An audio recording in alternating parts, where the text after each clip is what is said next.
everybody, and welcome to the Fortress of Comic News, episode 103. I am one of your hosts, Chris, alongside Mike, the Maniac, Ricker. Wow. What's going on? There we go. Much better. Double take. Hey, what's going on? We have a fantastic short little interview with Bradley Golden today on the show. Bradley Press. Yep, Bradley writes for Antarctic Press. Just got his Kickstarter funded. Leave the Light On, about a serial killer taking some vengeance on people. And also, his Kickstarter wasn't funded until he agreed that he was going to be on the show, is usually how it goes. I like to believe that people watched this show and then went back in time to fund it, so I'm going to count it towards our 100% success. Yeah, 100% success rate on Kickstarter. So I've pretty much been snowed in this weekend. There's been like a state of emergency, and there's like a foot of snow outside right now. It's still snowing. There's been guys outside moving snow around since like 2 a.m. So Good for those guys. I don't know what I would do without them, because I was up at 2 and I heard some shoveling and snow plowing, and I look outside, they're just like shoveling away, and then I wake up this morning, they're still out there. I'm like, wow, this is crazy. Pretty much the same here, about foot and a couple inches, and haven't gone anywhere all day. Yep. I did shovel, get all the cars out, because my hope is that it doesn't snow anymore and I don't have to do it in the morning at 3 a.m. And so we've just been chilling. Finished watching the last two Harry Potter movies this weekend. Oh, so now you completed the entire saga. What do you think? I enjoyed it, although that last movie, I gotta say, I was just sitting there with the missus and just shouting out, oh, Harry Potter's gonna die. Yeah. Oh, wait, he's gonna have the Resurrection Stone. Oh, I was just calling it piece by piece, so it was still enjoyable, but it was very obvious what the ending was going to be. Chris is like, I subconsciously heard about all these movies, and now it's just finally starting to come out.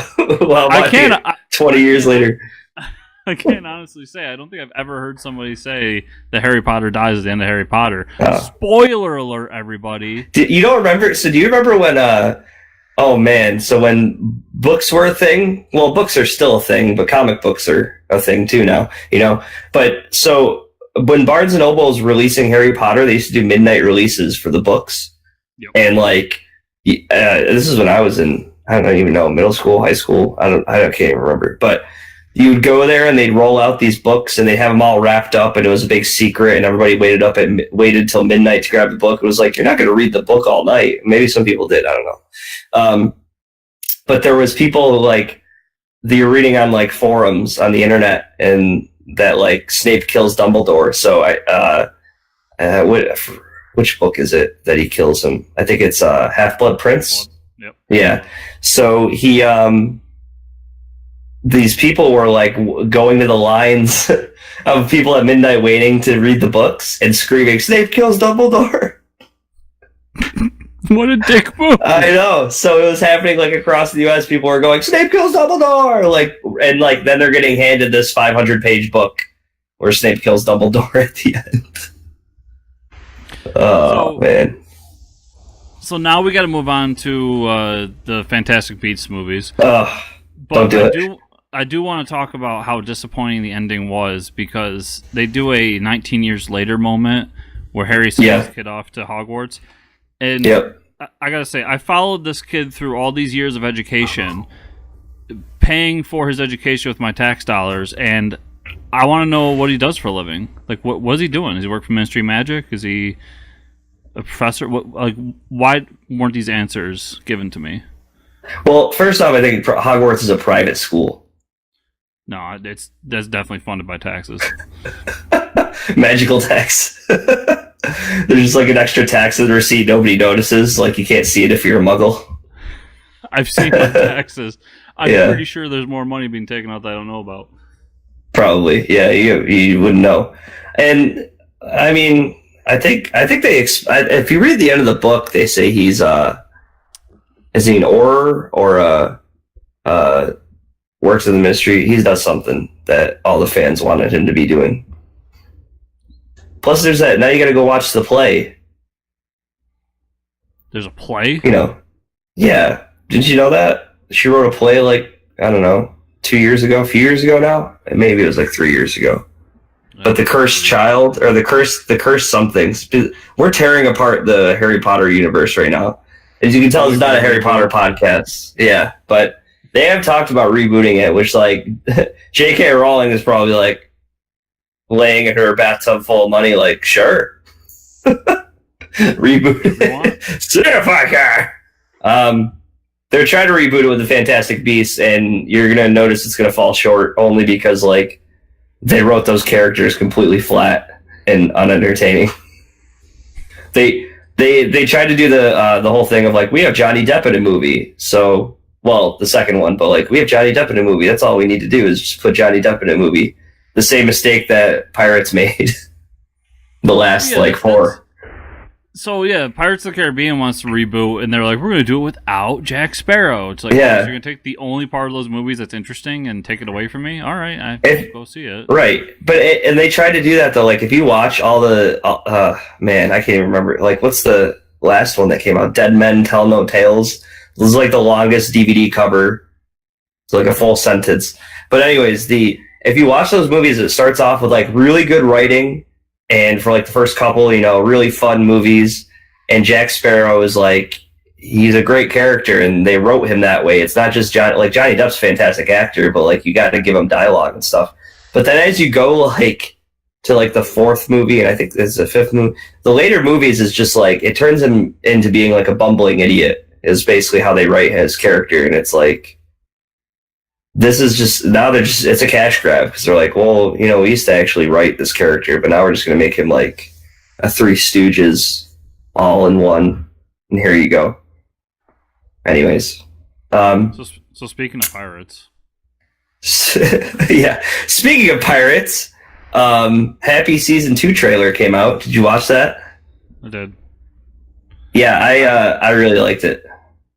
I did too, even though I haven't watched Happy Season 1 yet. Oh, well, it's on Netflix. I know, that's one of those shows on Netflix I want to get back into, because I watched, like, the first episode, and I really liked the show. It just kind of fell off because I didn't have a means to watch it on the regular. Right. Same as, like, Krypton. Like, that was a show I watched a few episodes of, and then it just fell off. So, yeah, I want to get back into it, but... it's fantastic. It's cool this is getting a second season. Like, they took a 4-issue miniseries and turned it into 2 seasons. Yeah. It's like you want more too. It's not, when you're watching the first season, you're like, I was really worried if it was just going to be like, you know, okay, I get it, let's move on. But it really leaves you wanting more at the end of the first season, and it's along the lines of like Preacher, the same tone as Preacher, where it's like you can't expect what's going to happen. It's on like FXX, I think, so it's like super raunchy, really messed up stuff. Like, even the trailer looks, I mean, there's crazy stuff happening in the trailer. That's pretty much the first season. Yeah, so it's coming out March 27th, so that's pretty cool. We actually have a date for it. Got a couple movie trailers. We got a new Shazam trailer just about 3 hours ago. A little 1-minute teaser. I thought that was pretty cool. What did you think? Yeah, I thought it was much better than the original trailer they put out. I thought the suit was more believable. Yeah. And some of the jokes landed a lot better, so it got me a little more excited for this movie. Yeah, we get to see like the interaction of him buying beer. Like, I would like, take me to your finest beers, please. That's usually what I say when I walk into a store, and they're like, oh, weirdo. Yeah. And then but it's I think the biggest takeaway from this is, I mean, he has the power of flight, and it shows him like using it. And so at some point he's going to get good at being Shazam. But I mean, I guess that's kind of, I know they're like expected. They're testing out his flight powers, and no other big reveals though of like if we're going to get the whole Captain Marvel family. Like, I don't know if they expect there's going to be a second Shazam movie. Like, they're holding on to that stuff. I mean, I don't know.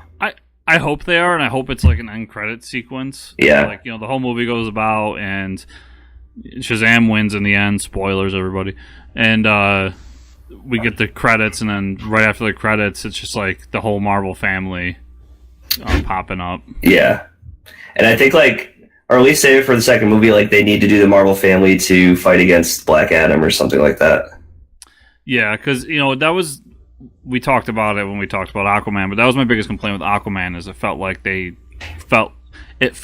felt like it was and we all feel like to make an Aquaman movie, so they shoved everything in one movie. Like, don't make that mistake. Make one solid movie, and if it's good, then you'll get a chance to do your other ideas, and that's the way it should be. Yeah, I agree.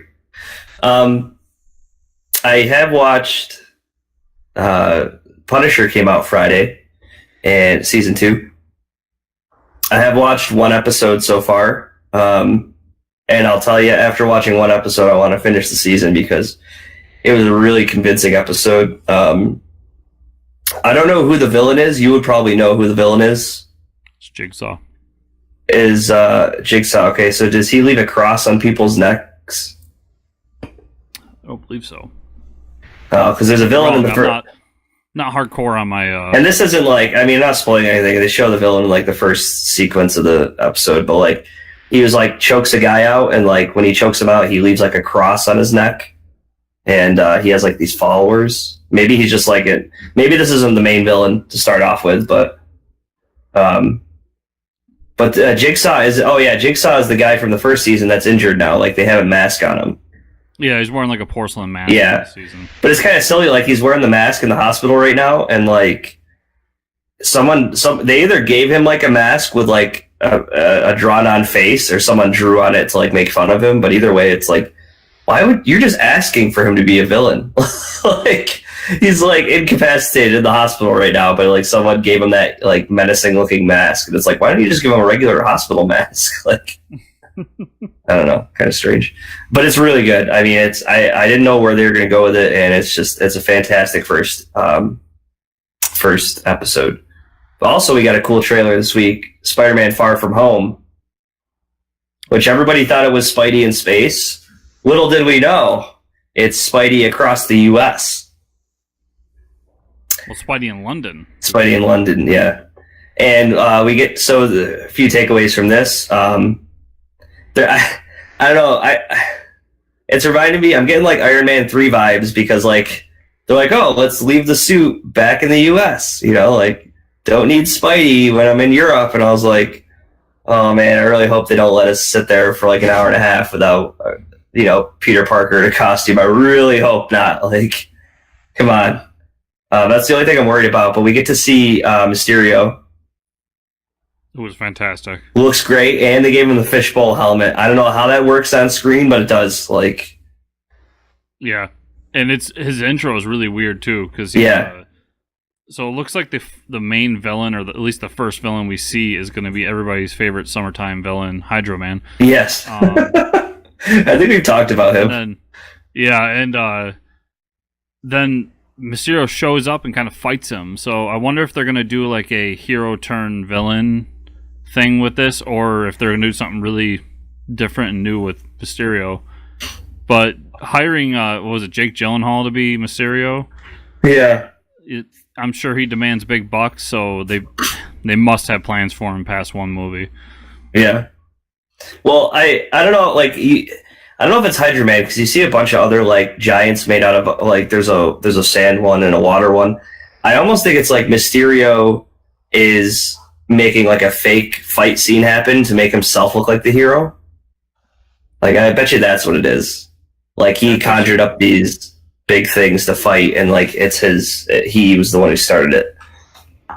That's actually a really good idea. I never thought of that, but yeah, Mysterio is based in magic, so that would make sense. Mm-hmm. But that I'm just definitely reminiscent of a Hydro Man cover from like Amazing Spider-Man early 30s or something. Yeah, they're good with the misdirection. And then we see Nick Fury, and it's like, so I'm a little confused where this takes place in the timeline, and I hope they clear that up, because for a movie franchise that's solely based on all this continuity, this is really kind of confusing for me. So they did. Kevin Feige came out and said it takes place after Avengers Endgame. So okay. Thanks for spoiling Avengers Endgame, Feige. Yeah, right. But yeah, so it is after that. But I mean, did we all think that these heroes weren't going to make it out of Endgame? Like, at this point, I mean, you can complain about what Marvel's doing, but Marvel's like, we don't give a shit about you. We're going to do it anyways. I'm not complaining. I knew it was happening. Are we really not going to go see it? Well, I know he lives now. I'm not going to go see that movie. Yeah. Like, come on. All right, we're going to cut to a fantastic interview with Bradley Golden, and we will see you all on the other side. Hey guys, Chris here, interrupting the show real quick. Remember, if you want to show your support for Force Comic News, head on down to patreon.com/Force Comic News, where just $1 a month gets you access to our Slack channel, where we can talk comics all day and all night, and exclusive Patreon podcast that we're uploading very soon. A series of games that we play with all the great guests we have here on Force Comic News.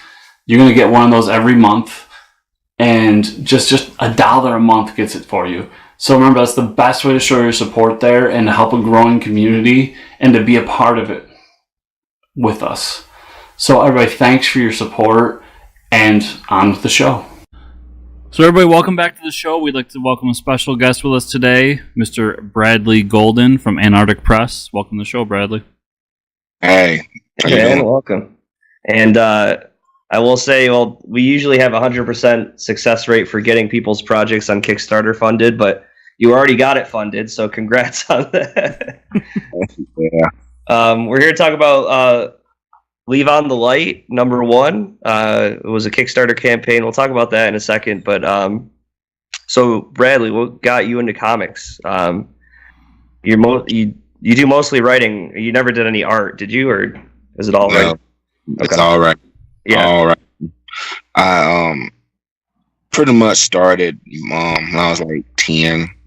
I had this real bad speech impediment. Mm-hmm. My brother worked at the local Jenny Jungle grocery store. Yeah. I didn't have too many friends. Hell, I didn't have no friends, actually, to be honest with you. He would bring me home comics. I would look at them, read them, and I would actually try to write my own version of it, if you know what I'm talking about. Yeah.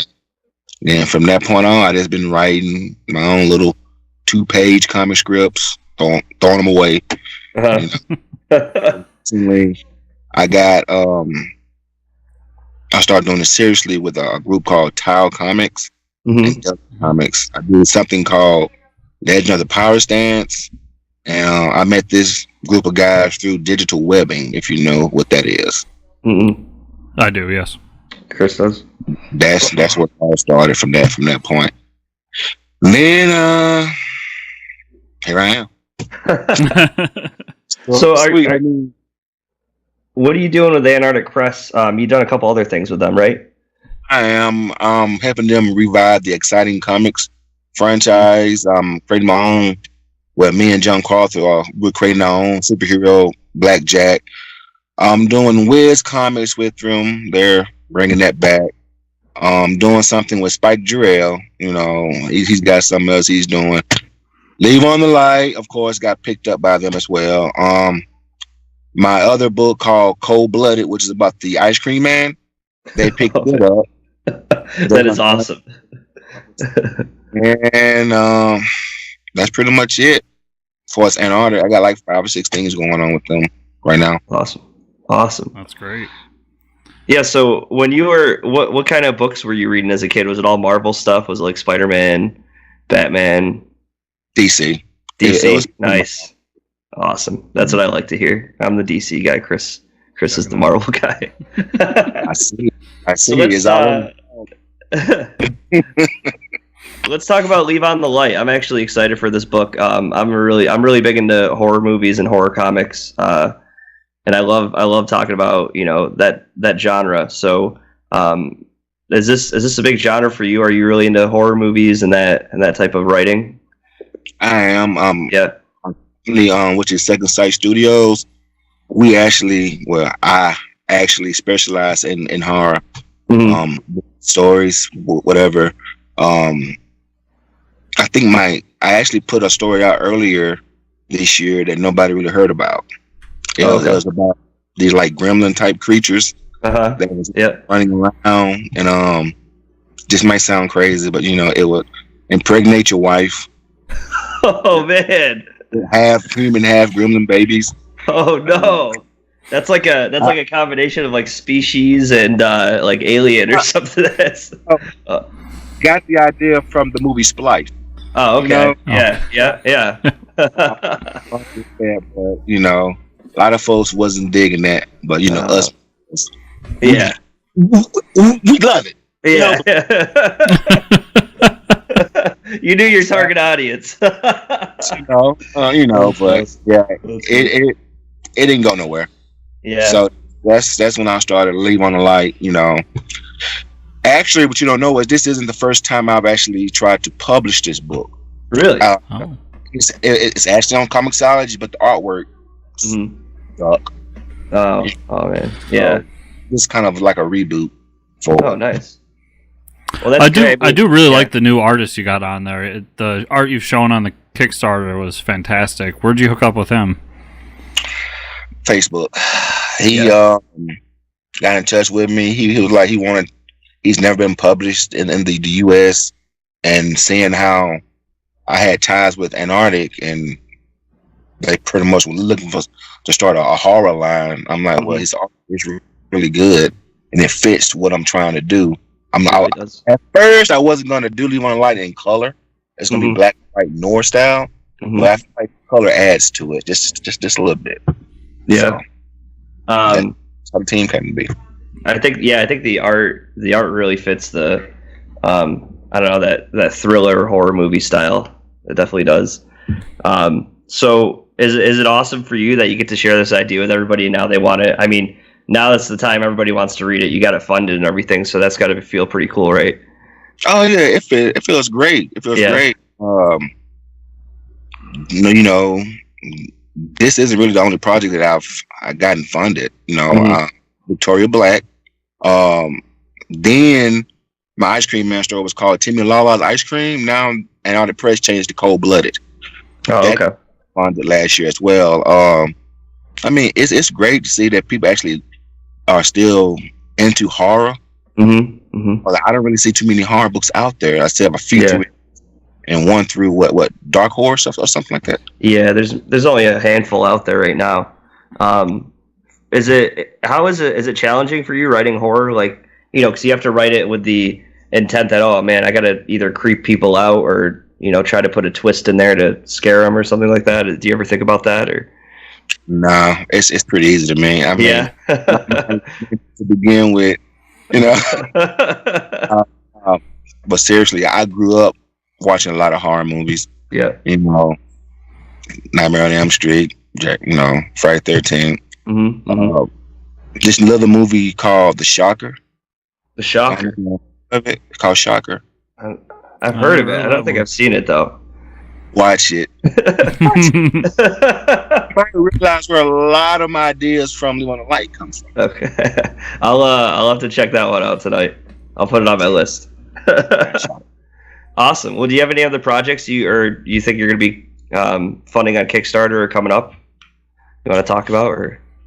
I'm doing Brian Hawkins. I'm going to fund Brian Hawkins cornrows. Okay.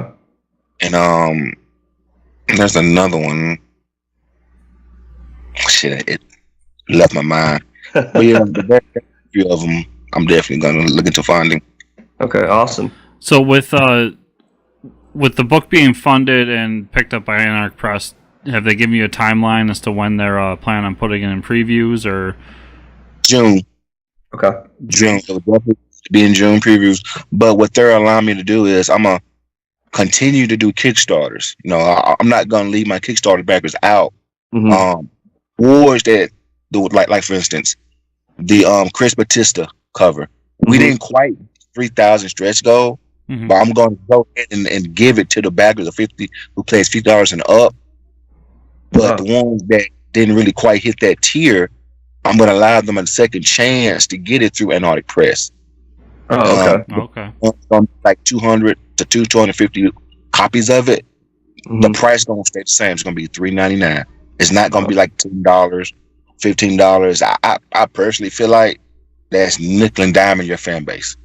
Yep. Fit the same price, just make the print run low. Yeah. That's awesome. That is so cool. Cool. So when everyone picks up their June previews, you flip straight to the Antarctic Press section and they'll find the book.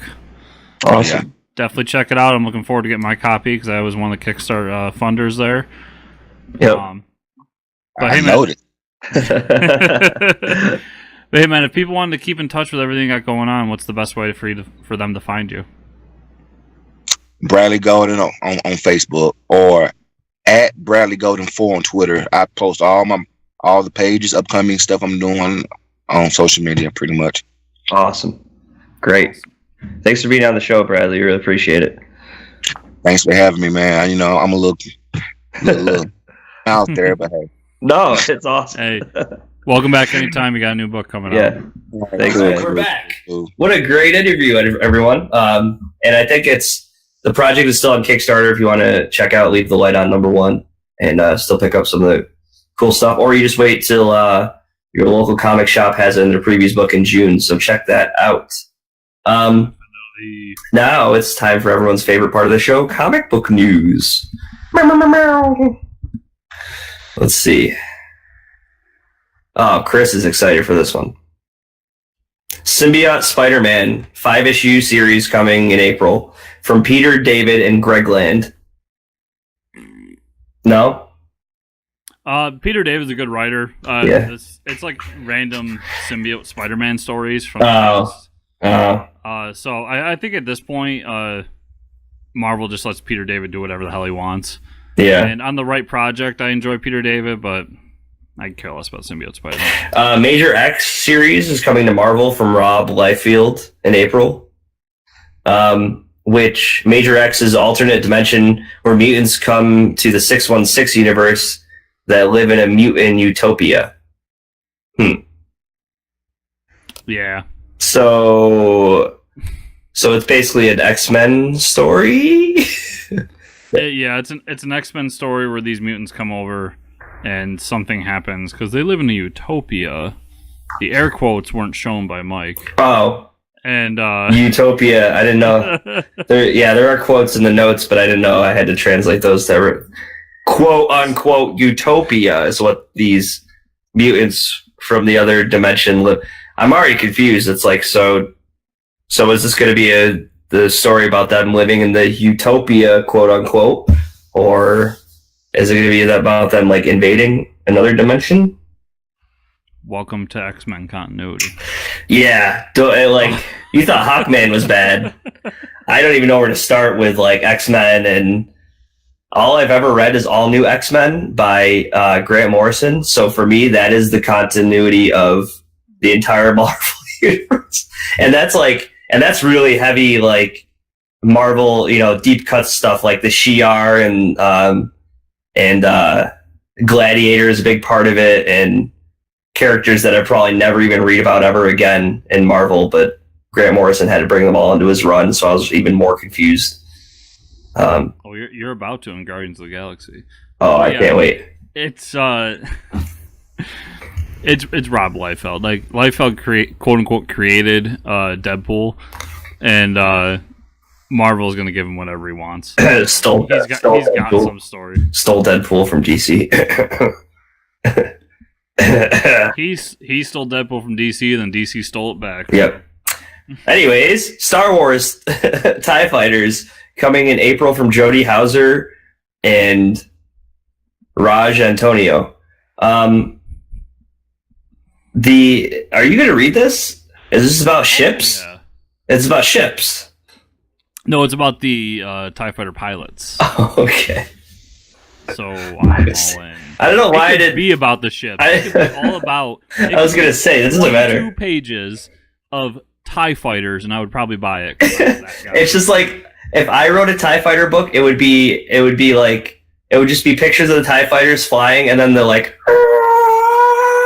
like going like. But I don't know. I wouldn't know how to draw that. Was that a good impression of a TIE fighter? Please email Fortunes of Comic News. Let me know. On my end, that was spot on. Really? I don't practice these things when I'm home alone, I swear. Maybe I do. Yeah, I am actually kind of excited for this because the Empire's side of the Star Wars is way more interesting, and this is all about troops on the ground, and those are fun stories in the Star Wars universe. Yeah, because no matter how much you want to like deny it with your trade negotiations and stuff, there is a war happening in Star Wars. You know what I mean? Listen, you got to know about intergalactic trade treaties before you can get into the Empire. You got to get through the really dry, boring material before you get to the fun stuff with like Star Killer Base and everything. Speaking of which, I can't wait to get the comics. That's something awesome to tell you, but next story. Okay, awesome. So DC announces an exclusive 100-page giant with Target. Based on Funko toy line. Primal Age? Yes. Hold on a second. There's so much going on in this. Okay. First off, Target's just trying to get in on the DC exclusive variants that Walmart's already done, right? But like Walmart's gotten the really good writers on like the really major characters, so they're like, all right, what do you got left? They're like, I don't know, there's this Funko toy line kind of Primal Age, and to be fair, Marv Wolfman's doing one of the stories, so okay, so they do have a good writer then. But I wonder if this is like going to be a thing now with Target and Walmart. Like now they're competing, and I'm surprised that like Marvel hasn't jumped in on this with like exclusive comics going to places. Yeah, it's gonna be hilarious because I don't know if you've seen the Primal Age toys. No, but they're He-manified versions of DC characters. Oh, like there's a Batman and he's just got like the He-Man vest with the bat symbol and a sword and a shield. I didn't know about this. So wait, yeah, you gotta look up these toys. Are you telling me this is gonna Marv Wolfman's gonna be writing a comic about like a He-Man Batman, like a He-Batman? Pretty much. Is it a Bat He-Man or a He-Batman? I like to think it was a Bat He-Man. Oh, is it a skeleton Joker? Is it like a Joker skeleton? I forget what the Joker is, but I know that the not Captain Cold, Mr. Freeze is completely made of ice. Mm-hmm. And there was one other I saw. But they've done a few of these. Like they actually started off this toy line as all about horror icons, so you can actually get Primal Age like Freddy Krueger and Jason, and then somehow DC got involved. These are so ugly. I just the Batman is like his hood is like stitched together and the symbols like crooked. I don't know. This is a pretty far stretch, but he is holding a sword and a shield. So if you got Batman holding a sword and a shield, I'll probably read it. Honestly, doesn't take much. It's the whole reason you read Metal. Yeah, exactly. Yeah, because I remember talking about it on one of the covers. So, some very sad news. George Perez has finally announced that he retires from the comic book industry, which is pretty big. Yeah, he's a legend. Yeah, George Perez is a legend. If you don't know who George Perez is, then I don't know what you're doing listening to a comic book podcast. Just kidding. Go look him up. He was like the original artist to Walk Between Worlds, really. When the DC Marvel crossover happened, he was the one drawing all the heroes, because he was the artist that had done so well with the Marvel characters and the DC characters that they're like, hey, we're gonna have this crossover, Justice League versus the Avengers, and we need you to write it. So here's a blank check and go crazy. Yeah, and he did some really strange stuff too. Like one I really, really enjoy was, do you remember a game called Sword Quest? No. It was like an old Atari game, and he did a comic about it. Really? And it's a fantastic comic. I recommend anybody pick it up. I think Dynamite just reprinted it. Wow. But he did a lot of like wacky stuff like that, and it's all just fantastic because his art is just so great throughout it. I think he does fantasy really well, and I still enjoy his superhero stuff, but his fantasy stuff is out of this world. I love the guy for Crisis on Infinite Earths. I mean, the art in that is just so many heroes, and so much going on. And he's one of the few artists in the world that's pretty much drawn everybody on both sides of the aisle. So, yeah, you're right. Yes, so some pretty sad news. But now we're gonna get to what we read this week. I only actually I read a few comics, but there wasn't nothing. Not a whole lot came out for me this week. I actually caught up on Conan because Chris is so excited about that book. So you read both issues? Yeah, Conan 1 and 2, and it's really good. I'll probably stick with it. Issue 2, I was kind of confused though. So let's talk about the first couple issues. Are these like tales? Is it like a new story every issue, or because I don't know. I don't know. I was confused about that too, because it is going to be a twice a month book. So I'm wondering if he's doing 2 separate stories. So like 1 and 3 will connect, and 2 and 4 will connect. I'm not sure about that, but I still enjoyed the second issue. I thought it was really good. I was expecting more of the story he set up in the first issue. Yeah, which is weird. So like a lot of comics, a lot of ongoing series, you'll open the first page and it gives you like a plot description to catch you up what you missed in like the last issue or so. If you read this one, this is why I was confused, because like you open it and it's like, oh, it talks about Conan and a witch, and which is like what you experienced in the first issue. He gets double crossed by a witch, and then it talks about the witch's helpers. It spoils a lot before we even learn anything about the story. And then you read the book, and she's not the witch from the first issue is not in the book at all. But it's still an awesome story about Conan fighting off these giant snakes. Yeah, which was really cool.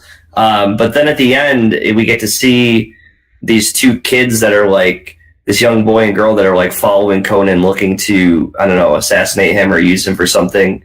But if you read the plot description at the beginning of the book, I think they mentioned those little assassins.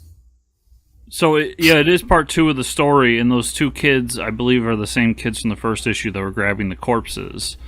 So there is a connection in that way. Jason Aaron's one of those writers where he'll go in 2 separate directions and then bring it all together in the end. So okay.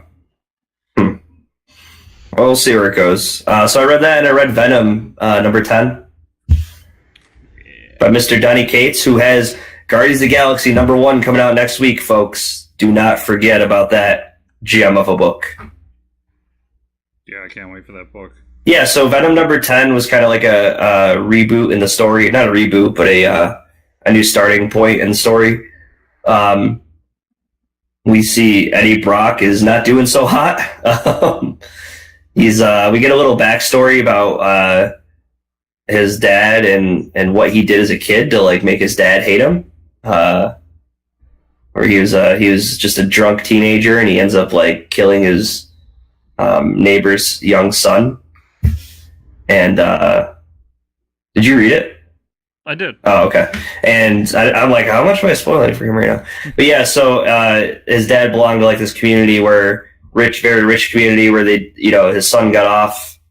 Eddie Brock got off and never got in trouble for it, but his dad always kind of hated him for that. But then towards the end, we see that Eddie's really sick. He's with his younger brother. He's starting to hallucinate. He's got PTSD from fighting this giant dragon thing. And then we find him in the hospital, and they basically say he has cancer, and like the symbiote has kind of grown all over him, like covered his entire body, but it does not look healthy. Like it just looks like it's rapidly spreading. Yeah, and then we get Evil Reed Richards back in the picture. Yes, Evil Reed Richards. Oh, so yeah, the robot, right? Like he's got like a mask that he wears. Yeah, so anyone who doesn't know, the maker is Evil Reed Richards from the Ultimate Universe, and he basically gets to a point where that's him. He found a way to like grow his brain with his abilities, and he had to contain it with that helmet thing. So yeah, it's weird. It's one of those characters that goes really deep, but I love. So I'm glad he's back into the story because I want to see more of him. But yeah, it's a strange choice for a Venom book. Yeah, we'll see where it goes.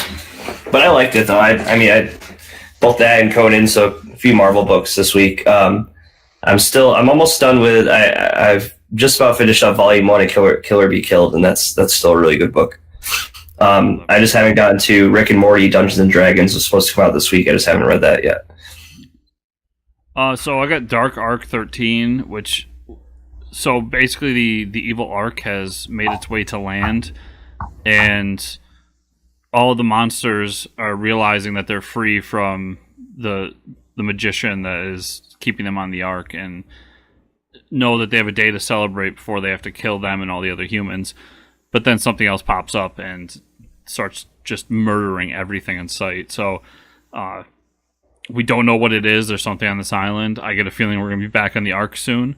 But really great book. If you're not reading it, Cullen Bunn just kind of doing whatever the fuck he wants on this book. Yeah. Amazing Spider-Man 13 was an okay issue. It was a lot of old school Spider-Man stuff, so the Enforcers were in it, and we get kind of the reveal of what this giant robot enforcer was, and it was the son of the big man, and they go into a history with him and J. Jonah Jameson, and once again, this story arc was all about J. Jonah Jameson and him trying to come to terms with what a piece of shit he was.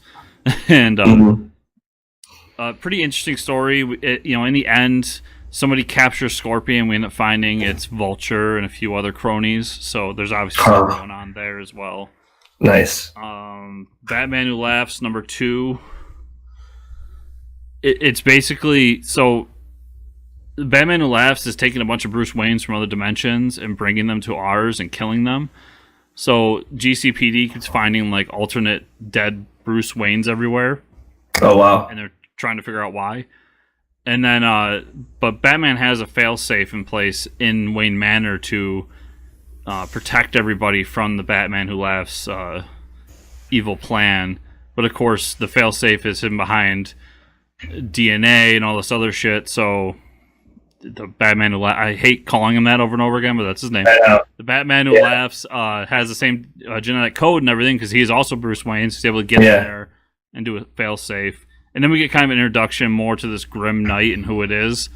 And the basic synopsis of him is the day Bruce's parents die, where all the other Batmen would go away in fear and crying. This Batman grabbed the gun and shot the criminal, and since then has decided that he's going to use guns to fight crime. So something interesting. It's a pretty good book. Jock's art is just fantastic throughout it. Yeah, Jock is really good art. I forgot that came out. I just wasn't really excited after reading the first one. Yeah, it's not my favorite, but I'm still enjoying it. Invaders number 1. So basically the 3 original Invaders, being Bucky, Cap, and the original Human Torch, Jim Hammond, decide to get together to help save Namor from himself because they see that he's going down the same path that they fought back in World War II. And it was very interesting. I really enjoyed the book. I love that team. And there's a moment in there that just made me smile where Cap calls Winter Soldier and Bucky says, what do you need, Cap? Is it an Avengers problem? And Cap just says, no, invaders. And Bucky just says simply, I'll be there. Nice. It was just such a great moment. I just love that team so much. Yeah. And I got 2 more. Marvel Comics Presents number 1. The long and short of this one is this is a book that was made for me. This is 3 separate stories, a Captain America, a Namor, and a Wolverine story, all taking place in World War II. Wow. Which is my favorite time period in Marvel. Yeah. And then Star Wars Age of the Republic Special. This is basically an anthology, a bunch of little mini stories. Mm-hmm. The one I really want to talk about is the Jar Binks story. So, Clone Wars, and all these clones are trying to protect Jar Jar and get him to a safe place when the commanding officer dies, and Jar Jar is put in charge because he is a superior officer at that point. So what does Jar Jar do? He grabs a fucking lightsaber and starts killing people. It's fantastic. until Cody, one of the clone troopers, just like, I'm taking this away from you. Wow. Go in the back and we'll take care of things. I've never seen you so excited to talk about Jar Jar Binks before. That's pretty crazy. It was great. It's 3. It was a Mace Windu story, a Jar Jar story, and I forget the other character, but it was 3 quick stories. I've really enjoyed these like Age of the Republic books so far. Yeah. And recommend them because they're quick, like one and done stories. Awesome. So, Mike, now that I'm done talking about all these books I read, where can people find you on the internet? They can find me at Fortress Ricker on the Twitter. Where can they find you, Chris? Why, they can find me at Fortress Chris on Twitter, and you can also find the show at FCN_official, or just go to FortressComicNews.com, where you can find everything we do on the internet right there in that one handy dandy place. Wow. And please, everybody, if you were listening to our sultry voices, to give us a 5-star Sultry on iTunes. It helps us get out to more listeners, and we really appreciate it. And then the YouTube thing. Share, like, comment, subscribe, do all that stuff. We always appreciate it. We really do. We really do. Thanks, everyone, for listening. We'll see y'all next week. See ya.